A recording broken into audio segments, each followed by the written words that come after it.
السلام علیکم ورحمۃ اللہ وبرکاتہ۔ الحمدللہ والصلاۃ والسلام علی رسول اللہ، اما بعد۔ ڈاکٹر صاحب، آج کا ہمارا سوال یہ ہے کہ اگر کسی خاتون نے غسل جنابت کرنا ہو اور ابھی غسل نہ کیا ہو کہ اس کی بیماری شروع ہو جائے، تو کیا وہ غسل کرے گی؟ جنابت کا غسل پہلے کرے یا اس غسل کو وہ مؤخر کر کے پاکی کے بعد وہ ایک ہی غسل کر لے تو اس کے لیے کفایت کر جائے گا؟ الحمدللہ والصلاۃ والسلام علی رسول اللہ، اما بعد۔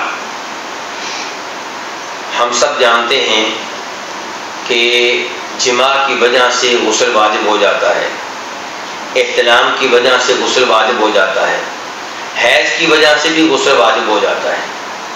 اب وہ عورت جس پہ جنابت کی وجہ سے غسل واجب ہو چکا تھا، ابھی غسل کرنے کا موقع نہیں ملا تھا کہ ماہواری کے ایام شروع ہو گئے، حیض کا خون آنا شروع ہو گیا، تو اس کے لیے کیا حکم ہے؟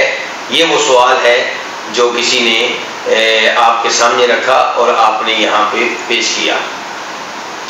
تو گزارش یہ ہے کہ افضل یہی ہوگا کہ وہ غسل جنابت کر لے اور جب حیض سے فارغ ہو تو غسل حیض کر لے۔ لیکن اگر وہ غسل جنابت نہیں کرتی اور اس کو لیٹ کر دیتی ہے اور ایک ہی بار حیض سے فارغ ہونے کے بعد غسل کرتی ہے اس نیت سے کہ یہ جنابت کا غسل ہے اور ساتھ ساتھ حیض کا غسل ہے، تو یہ ایک ہی غسل اسے کفایت کر جائے گا۔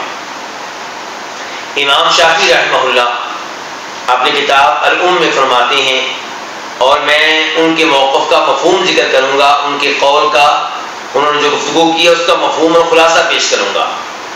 وہ کہتے ہیں کہ اس صورتحال میں اگر وہ غسل کر لیتی ہے تو غسل کرنے کا مقصد کیا ہوتا ہے کہ وہ پاک ہو جائے۔ یہاں وہ پاک نہیں ہو سکے گی حیض کی وجہ سے، اس لیے اگر وہ غسل کو لیٹ کر دے اور دونوں کے لیے ایک بار ہی غسل کر لے تو یہ اسے کفایت کر دے گا، اس میں کوئی مسئلہ نہیں ہے۔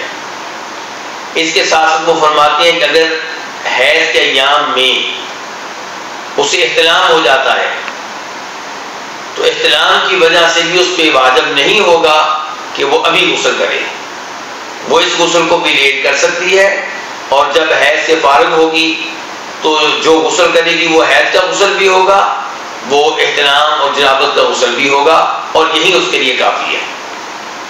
لیکن اس میں کوئی شک و شبہ نہیں کہ اگر وہ جنابت کا غسل کر لیتی ہے اور پھر حیض کے بعد حیض کا غسل کرتی ہے تو یہ زیادہ بہتر ہے، اس میں زیادہ احتیاط ہے۔ واللہ تعالی اعلم۔